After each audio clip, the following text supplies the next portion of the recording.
Well, welcome everybody to our next Euros tour. It's the 40 plus Euros in the UK being hosted by HNMC at Westmill. We're going to take a look at their facility.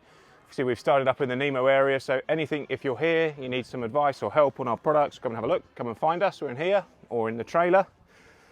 And let's do an overview. And the good news is, and this is rare, even though this is a UK event, we've got a bar tent. So that's very, very important. So as we walk on in, see lots of car park provision. The club are doing a really good job with car park attendance. We've got the first of our shops, Evolution Models, one of our partners. He's having a beer. Cheeky. And then we've got Hearts Models here. Obviously it's being hosted by Hearts, and also the tyre is a controlled tyre. That's all been handled from here as well. So you come and see these guys and girls here and get your controlled tyre. Yeah, we've got plenty of food options going on. So we've got a Caribbean, which is brilliant, I'm told. And then the usual guys doing the racer's dream diet of burgers and baps. We've got Jake having a chew on some dead chicken. Is it good? Yeah, very good. Excellent. Now, I don't think you two are over 40, so you're here for different reasons this weekend, rather than racing. How is it on the other side of the island, being the pit people rather than the drivers? I mean, I enjoy being in the pits, but it's a bit boring when you're waiting around. Well, you can eat chicken. Yeah, but... And grab a beer. Just draw on a moustache and we'll get you. You could drive my car, you would do a better job. Right, so then we're carrying on into the beer tent. Wonder if I could blag a beer for our beer walk. I've got money. That's right, I'm going to get a beer. You carry on having a look that way. So we've got the air compressor, where the guys can clean off their cars and stuff. Mr. Dell, who's helping me on my stuff this weekend, which is very nice of him. So Mark's just walking in. We've got security on the gate there. And then walking into the pit area. And I believe this was a full race, so full of lots of people. We've just had our control practice, our free practice, and we're about to go into seeding practice now, which is a short lunch break. I'm getting heckled by one of my own. Thank you. And now I can carry on with, our traditional track walk with a beer and catch up to wherever Mr. Rumble has managed to find himself. Got to go and try and find him. Oh, there he is. He's in the French team. It's ice cold. Ice cold. You know you want one. Right. Just going to try not to drop any of my beer on the French. I'm back. Right, so what we're going to do is Mark, once again, is wearing many hats, is our cameraman. I'm going to grab who looks able, who can do some camera work. We're rolling. Mark will be there in 5 minutes, that's okay. Okay, right, okay, so we've got pit area. Team Nemo are up the top there, which you've probably already done, Mark, I guess.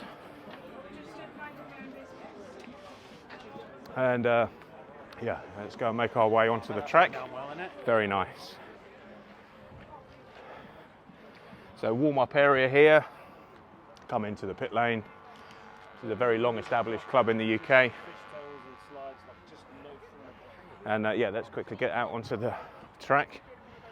If Mark gets called away, I can do the camera work, but I think James has just passed on your message and we've got a thumbs up. Yep, so very fast straight. Obviously this is a completely, or almost completely fresh layout change for this event, which is as per the rules, EFRA rules. So very fast straight, banking, flat out all the way through. And this is very tricky. We've got a lump here, denoted by the white line, so you can see from the rostrum. But you're taking a lot of speed, so it's pretty tricky here to get the speed off into this quick switchback section. Now, being the controlled tyre, you've got to kind of run what you've got, really. I think we all know that's probably not the best thing to be on right now with an oil track, but hopefully it will come to it. So the cars are all feeling a little bit loose around this back section, which is pretty fun. Then you come down the hill and into the first pretty tricky part, actually, because you can take a big distance off this first jump, and not massively ideally you're landing on logs, or if you really get it right you can clear the lot, land past these logs here, which is what all the guys are trying to do. It's pretty tricky. Anyway, if you've successfully done that, into another quick switchback or chicane, and then into the piece of the track which is a bit more familiar.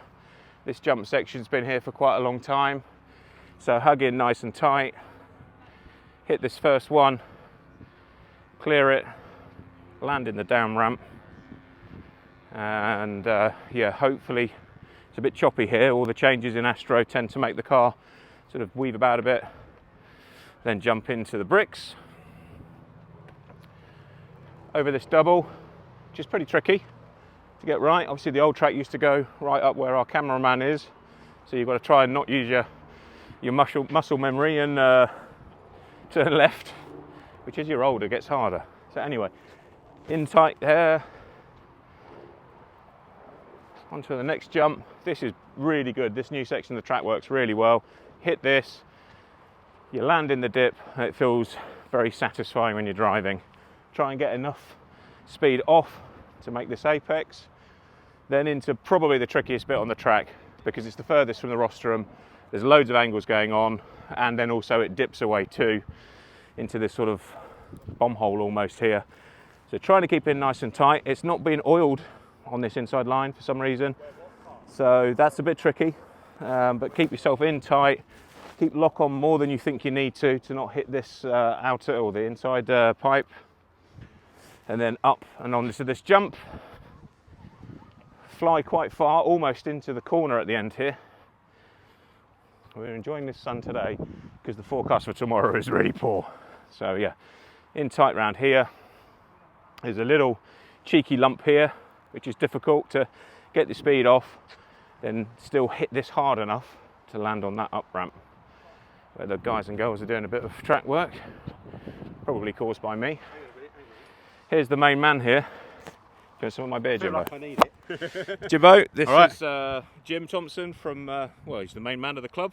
I'm part of a team that's put a lot of effort to get this ready. So there's loads and loads of people. Can I give a shout out to Travell Richards if you're watching? Speedy recovery, mate. Yeah, absolutely. I hear he had an accident. And doesn't change the fact, Jim, you look very scary holding a saw. Oh, right, okay. Thanks for all the effort. So, right, let's carry on. So, yeah, Jim Thompson had a lot of effort with his guys to do this huge reset of a track that was already good anyway. So, anyway, into the last one of the last jumps. Try and keep it onto this apex here. And then we've got a 2-2, which you hit this first one pretty hard because the second one is actually higher than the first one, which is a bit abnormal. But it has at least got quite a long down ramp. So, yeah, land in this down ramp. Hop this one. This is also tricky because it's easy to clear, but then you're out in the tumbleweed. So trying to get your timing right is pretty tricky. And then into the final bit of the lap, which is again pretty familiar. So the old layout, we've got RC Racing TV doing coverage. They're setting up. I think they're going to be live from controlled practice, I understand it. And then into this final part of the lap, onto the cobbles and up the straight. And that is a very quick track walk of Westmill. The powers that be are all stood arms on their side waiting for Mr. Rumble, so I'll do a quick sign off. Carlos, hello. Say hello. Hey, hello. Carlos was our stand-in man in Portugal, and Mr. Stitson, very famous in the UK. Hi, welcome to Hearts. Hope everybody has a good weekend. And finally, Mr. Griffin, who's eating a sandwich. Hi, yes, very good here. Lovely facilities. I feel inspired. Right, with that, guys, I'm going to leave you and we'll give you some more content over the weekend.